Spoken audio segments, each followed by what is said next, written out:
Hello दोस्तों, स्वागत है आपका हमारी नई वीडियो में। तो आज हम यहाँ इसमें देखेंगे कि उत्तराखंड फॉरेस्टर के लिए जो हमारे इन्वायरमेंट साइंस और कुछ फॉरेस्ट्री के क्वेश्चंस को देखेंगे इसमें।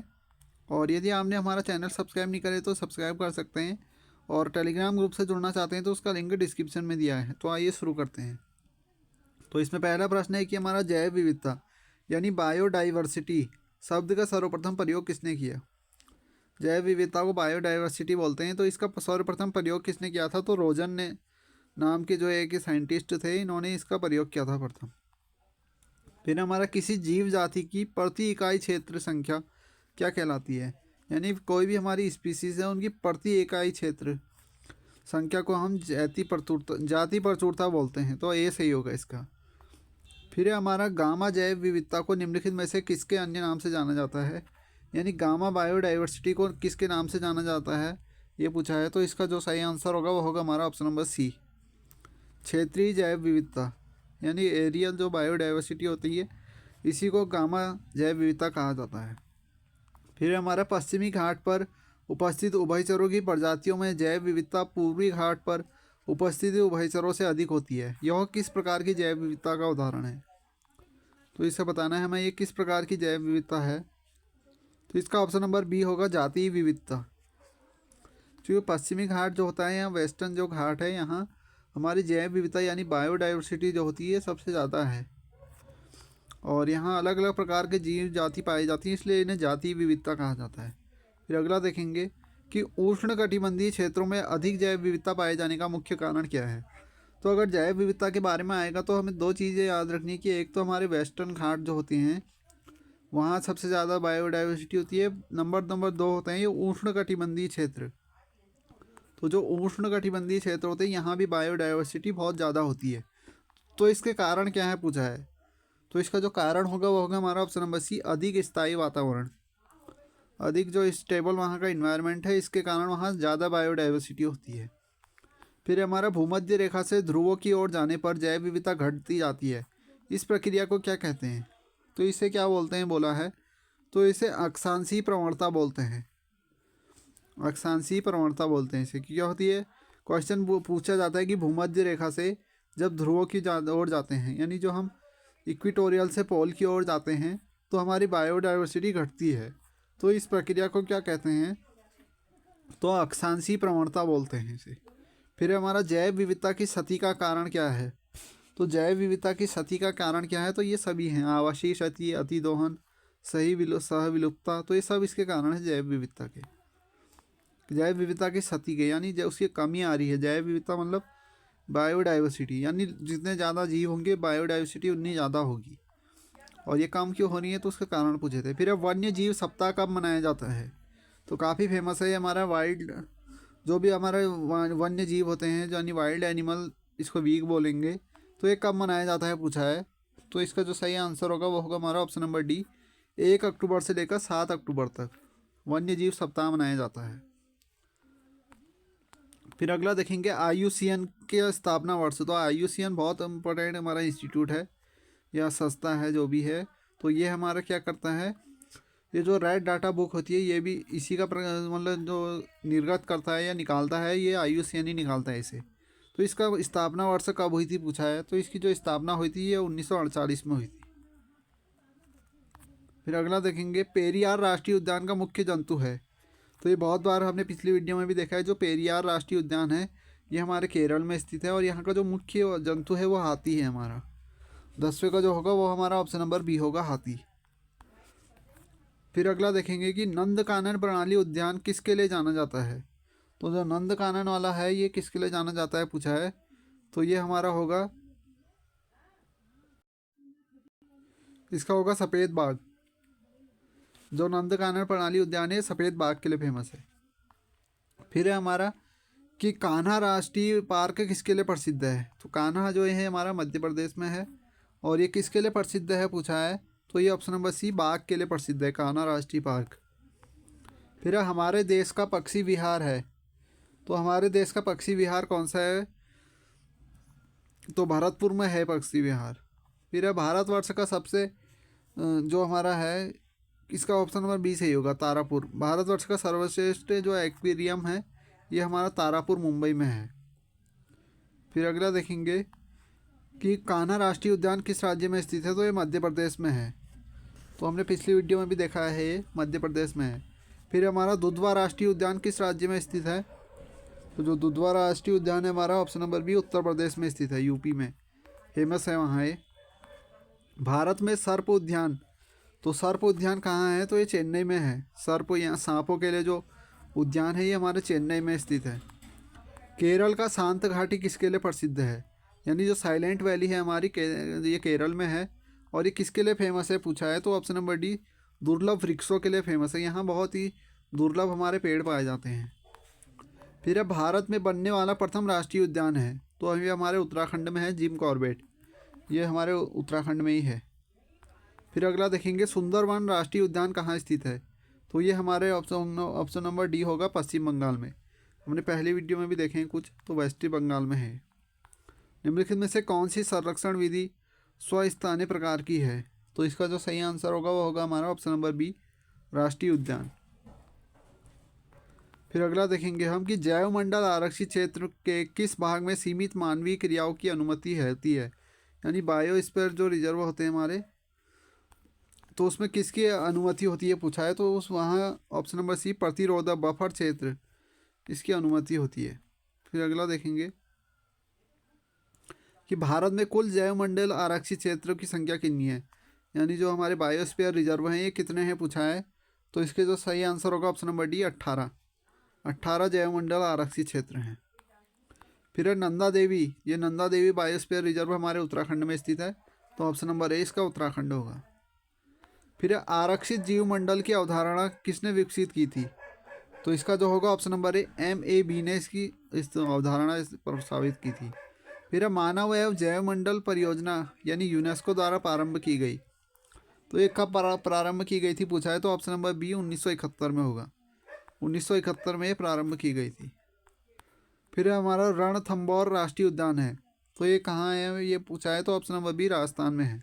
रॉ से याद रख सकते हैं राजस्थान।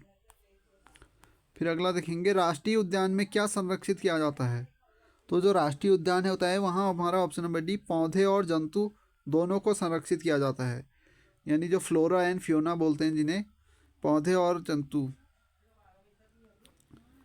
वनस्पति भी को भी करा जाता है, इसमें एक और ऐड करते हैं वनस्पति, यानी जितने भी हमारे वनस्पति होती हैं, पौधे हो गए और जो हमारे पशु पक्षी होंगे सारे इसके अंतर्गत आ जाएंगे। फिर अगला देखेंगे वर्तमान में भारत में वन्य जीव अभ्यारण्यों की संख्या कितनी है, तो इसका जो राइट आंसर है ऑप्शन नंबर बी होगा 53। और जो एक हाल ही में अभी और हुआ है मध्य प्रदेश में एक और ऐड हुआ है, तो उसे भी याद कर सकते हैं। फिर अगला देखेंगे कि चिल्का झील पक्षी शरण स्थल की स्थित है, तो ये कहाँ स्थित है पूछा है, तो ऑप्शन नंबर ए ओडिशा में है चिल्का झील पक्षी शरण स्थल। फिर हमारा बाघ परियोजना किस वर्ष से प्रारंभ की गई थी, तो जो बाघ परियोजना है ये हमारी ऑप्शन नंबर बी 1973 में प्रारंभ की गई थी, यानी टाइगर परियोजना जो है। फिर भारत में अब तक कितने बाघ आरक्षित क्षेत्रों का अनुमोदन किया जा चुका है, तो यह होगा हमारा ऑप्शन नंबर सी 53। निम्नलिखित में से बाह्य स्थानीय संरक्षण विधि है, तो ये कौन सी है पूछा है, तो ये ऑप्शन नंबर डी है। ये सभी जो हैं बाह्य स्थानीय संरक्षण विधि है, जंतु घर, निम्न ताप परीक्षण, जीन बैंक, उपरोक्त सभी। फिर हमारा निम्न ताप परीक्षण के नमूने को किसके संरक्षित रखा जाता है, तो इसका सही आंसर ऑप्शन नंबर बी होगा द्रव नाइट्रोजन को, यानी लिक्विड नाइट्रोजन को। फिर अगला देखेंगे कि बीज बैंक में बीजों को किस ताप पर संरक्षित किया जाता है, तो इसका जो सही आंसर होगा ऑप्शन नंबर बी -10 से -20 तक। फिर ऊतक संवर्धन का उद्देश्य क्या है, तो ऊतक संवर्धन का जो उद्देश्य बताना है, तो इसका सही आंसर जो होगा हमारा ऑप्शन नंबर डी होगा। ये सभी जो हैं इसके सही होंगे। फिर हमारा विश्व वन्यजीव कोष की भारतीय इकाई का मुख्यालय कहाँ स्थित है, तो इसका जो सही आंसर है वो हमारा ऑप्शन नंबर ए मुंबई में स्थित है, विश्व वन्यजीव कोष की भारतीय इकाई। फिर स्वादिष्ट मांस की प्राप्ति हेतु मनुष्यों द्वारा इस पक्षी का व्यापक वध किया गया है जिससे यह जाति विलुप्त हो गई है, तो ये विलुप्त हो चुकी है। और ये कौन सा पक्षी ये बताना है, तो इसका ऑप्शन नंबर ए होगा डोडो। तो डोडो पक्षी है ये विलुप्त हो चुका है हमारा, क्योंकि इसका स्वादिष्ट मांस की प्राप्ति हेतु। फिर निम्नलिखित में से कौन सा स्तनी जो है संकटग्रस्त नहीं है। तो संकटग्रस्त कौन सा नहीं है बताना है, तो वो होगा हमारा ऑप्शन नंबर सी, नीलगाय। लाल पांडा, कस्तूरी मृग, भारतीय बब्बर शेर, ये हमारे संकटग्रस्त जीव हैं। कस्तूरी मृग भी हमारा संकटग्रस्त के अंतर्गत आता है, ये इंपॉर्टेंट है क्योंकि ये उत्तराखंड से भी पूछा जा सकता है। तो ये भी हमारे एक 3 इंपॉर्टेंट है। नीलगाय जो है अभी संकटग्रस्त में नहीं है। पेरियार वन्य जीव अभ्यारण्य स्थित है, तो ये केरल में है। काजीरंगा अभ्यारण्य कौन से राज्य में स्थित है, तो ये असम में है, हमने कल भी देखा है। ये असम में हमारे एक सींग वाले गैंडा के लिए फेमस है। वे जातियाँ जिनकी संख्या बहुत कम हो गई है और विलुप्तता की कगार पर कहलाती हैं, तो ये क्या कहलाती हैं पूछा है, तो ऑप्शन नंबर बी, संकटापन्न जातियाँ कहलाती है, यानी संकटग्रस्त। उनकी संख्या कम होगी और विलुप्तता की कगार में है पूछा है। फिर हमारा रेड डाटा पुस्तक है, तो ये रेड डाटा पुस्तक क्या है, इसके बारे में बताना है कि कौन सा कथन सही होगा, तो ऑप्शन नंबर डी सही है। ये एक ऐसी पुस्तक है जिसमें दुर्लभ तथा विलुप्त जातियों की सूची है, तो उसे रेड डाटा बुक कहा जाता है और ये IUCN जारी करता है। फिर अगला देखेंगे IUCN क्या है, तो इसका पूरा नाम बताना है कि IUCN का पूरा नाम क्या होगा, तो इसका सी होगा, international union for conservation of nature and natural resources. तो ये बहुत बार पूछा जाता है कि IUCN का पूरा नाम क्या है, तो ये इंपॉर्टेंट है, international union for conservation of nature and natural resources. विश्व की सबसे अच्छी, हल्की, गर्म तथा सबसे महंगी ऊन शहतूत का स्रोत कौन सा संकटापन्न प्राणी है, तो ये कौन सा प्राणी है बताना है, तो ऑप्शन नंबर डी होगा, चीरू। फिर अगला देखेंगे पक्षी डोडो के लुप्त होने का कारण क्या है, तो इसका जो पक्षी डोडो हो गया ये विलुप्त होने का इसका कारण क्या है पूछा है, तो ऑप्शन नंबर ए होगा, मांस। इसका मांस बहुत मीठा होता था या बहुत अच्छा लगता था मनुष्यों को, इसलिए उसका जो हो गया वध या उसका शिकार होने लगा और ये विलुप्त हो गया। फिर हमारा भारत के किस राज्य में अपने सभी पर्यटन स्थानों को पक्षियों के नाम पर नामकरण कर दिया है, तो ऐसा कौन सा राज्य है बताना है, तो ये होगा हमारा ऑप्शन नंबर डी, हरियाणा। इस स्थानों को पक्षियों के नाम पर नामकरण कर दिया, वहाँ जो पर्यटन स्थल हैं तो उनका नाम पक्षियों के नाम पर रख दिया हरियाणा में। फिर है मानस जंतु विहार स्थित है, ये मानस बहुत फेमस है, तो ये हमारे हिस्पीट खरहे के लिए है। फिर है कौन सा जंतु भारत में अभी हाल ही में विलुप्त हुआ है, तो हाल ही में विलुप्त कौन सा हुआ है बताना है, तो ये ऑप्शन नंबर डी होगा, चीता। तो ये एशियाई चीता होगा, सर खाली चीता नहीं होगा, ये होगा एशियाई चीता। ये एशियाई चीता जो हो गया है ये विलुप्त हो गया है हाल ही में। फिर अगला देखेंगे कि वन्य जीवों की घटती संख्या का मुख्य कारण क्या है, तो इनका मुख्य कारण क्या है, जो वन्य जीव हमारे जो एनिमल हैं वो घट रहे हैं, इनका मुख्य कारण क्या है बताना है, तो इसका ऑप्शन नंबर डी होगा हमारा, पेड़ों का कटना। क्योंकि पेड़ जो हो रहे हैं कट जा रहे हैं या जंगलों का कटान हो रहा है, जिस कारण जो हो रहे हैं उनका अपना घर नहीं मिल पा रहा है, इस कारण उनकी बहुत संख्या घट रही है। फिर हमारा नया वन्य जीवन संरक्षण एक्ट कब पास हुआ था, तो ये कब पास किया गया है बताना है, तो इसका जो सही आंसर होगा ऑप्शन नंबर बी, 1972 में वन्य जीव संरक्षण अधिनियम। फिर है टाइगर प्रोजेक्ट निम्नलिखित में से किस कार्य कर रहा है, तो टाइगर प्रोजेक्ट में किस में कार्य करा जा रहा है बताना है, तो ये ऑप्शन नंबर है हमारा, जिम कॉर्बेट। ये हमारे नैनीताल और पौड़ी जिले के अंतर्गत आता है, उत्तराखंड राज्य में आता है, और ये प्रोजेक्ट टाइगर के अंतर्गत ही कार्य कर रहा है। और इसकी स्थापना कब हुई थी, हमने पहले ही भी देखा है, 1936 में इसकी स्थापना हुई थी। फिर है भारतीय गैंडा संरक्षित है, तो गैंडा कहाँ संरक्षित है बताना है, तो ये होगा हमारा ऑप्शन नंबर ए, यानी 53 का option number A, Kaziranga national park है, असम में है हमारे ये, और यहाँ गैंडे के लिए फेमस है, एक सींग वाले गैंडे के लिए। कौन सी जाति जो है कम प्रजनन दर होने के कारण विलुप्त होने जा रही है, तो जो प्रजनन दर के कम हो रही है वो कौन सी जाति है बताना है, तो वो होगा हमारा ऑप्शन नंबर सी, विशाल पांडा। ये प्रजनन के कारण कम हो रही है, प्रजनन दर कम होने के कारण। निम्न में से किस राष्ट्रीय उद्यान में सिंह को संरक्षण प्राप्त है, तो ये हमने पहले भी देखा है कि शेर को किस में संरक्षण प्राप्त है, तो ये गिर राष्ट्रीय उद्यान, जो गिर राष्ट्रीय उद्यान है यह शेरों को संरक्षण प्रदान करता है, और बब्बर शेर आदि जो भी शेर हैं। और जो इसका जो ये कहाँ पूछा जाता है ये कि ये कहाँ है, तो ये हमारे गुजरात में है, गिर से गौ से याद रख सकते हैं गुजरात, तो ये हमारे शेरों के लिए फेमस है। इसी तरह ये रणथंबोर था हमारा पहले देखा था, वो हमारे राजस्थान में है, उसे रॉ से याद रख सकते हैं राजस्थान। और भी कुछ हमारे इंपॉर्टेंट राष्ट्रीय उद्यान है।